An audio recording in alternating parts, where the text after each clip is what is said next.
Shalom, and welcome back to Noach Academy, Thoughts on Life. Please remember to hit the like button, to subscribe, and most importantly, to share this insight and inspiration with friends and family. So, of course, we're all aware of what's going on in the Middle East. And for the truth is, for that matter, it's really going on all over the world. What happened in Israel is not just an attack on some Israelis or the Jewish people. Rather, it's an attack on all of civilization. All of normal, good, decent, civilized people in the world have been attacked. Now, what does the Torah say about this? What could we glean from the Torah which we study week by week? So if you look in Genesis chapter 2, God instructs Abraham, that's the father of the Jewish people, and he says to him, go forth from your land, from your birthplace, and go to the land which I will show you. Later in this chapter, he promises him that this land will be for him and for his descendants. But then he continues and he says, I will make you into a great nation. I will bless you and I will make your name great.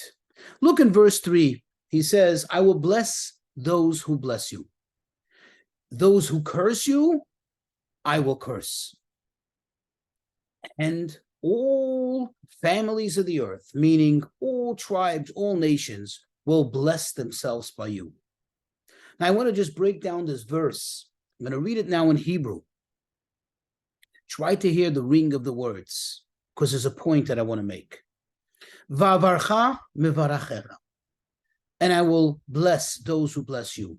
Notice the same etymology of both words. Avarcha, I will bless. Mivarachecha, those who bless you. Mikalelcha, those who curse you. Klala in Hebrew means a curse. Aor, I will curse. It's another word for cursing. Of course, the question is, why the change? He should have said, Umikalelcha, akalel. Right? On the same scale as he did with the blessing, va'avacha mevorachecha. He changes the expression. Then he continues and he says, v'nivrechu v'cha, and they will be blessed in you, all families of the earth. What does this mean? It says, I will bless those who bless you.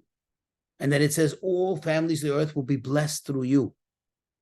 So let's start with understanding what the real etymology, the root of the Hebrew word for blessing, what it really means.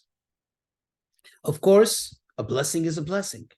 But the word bracha, which is the word for blessing, comes from the etymology, from the root word of barech, which also means to draw forth, to draw from. And perhaps what the verse is saying at the end is the blessings that all the nations of the world will draw will come through you.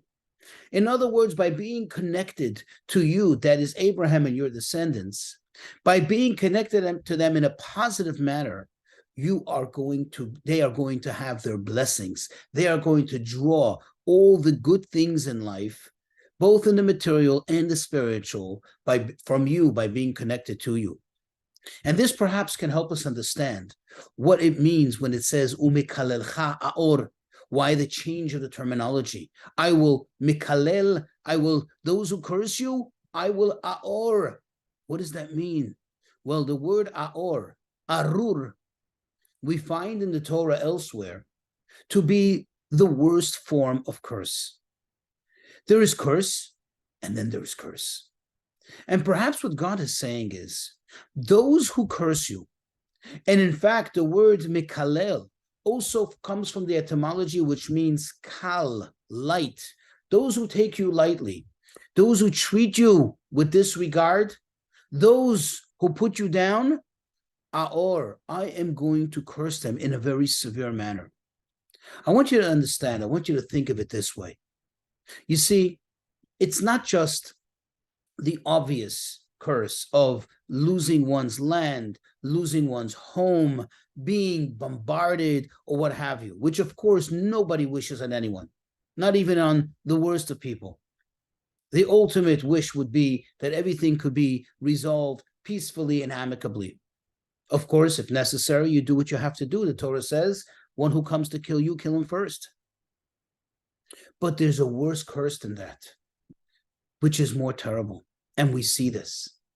Those who seek to disregard you, those who seek to take you lightly, those who seek to curse you, they are cursed in the worst form. They have hatred in their hearts. They have such hatred that they can't even care about their own people, their own so-called constituents. They cannot care about them. They are in total and absolute disregard for human life, not just their quote-unquote enemies' human life, their own human life. There's no greater curse than that. There is no worse curse than somebody who cannot get over their hatred, who cannot stop hating, who cannot stop sending their own children to become butchered and to be killed for a cause that no one even really knows what is about and what purpose it is. That is what Hashem is saying. That's what God is saying. Those who are in the habit of cursing you, unfortunately, they will become cursed on such a fundamental level, on such a deep and absolute manner. The ultimate curse. The ultimate curse. It's not just about a lack of money or a lack of a nice house or a lack of this or lack of that. It's about the fundamental human virtue of life. Even that they won't have. And that's perhaps what God is saying. Nobody expects everyone to agree. We don't have to agree. Human beings were not meant to absolutely see eye to eye in everything. But we certainly need to have love in our hearts, at least for our own.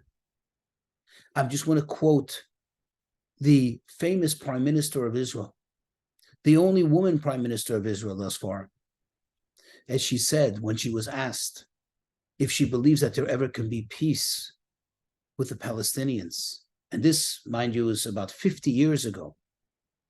And she said, when they start loving their children more than they hate us, perhaps we have a chance at it.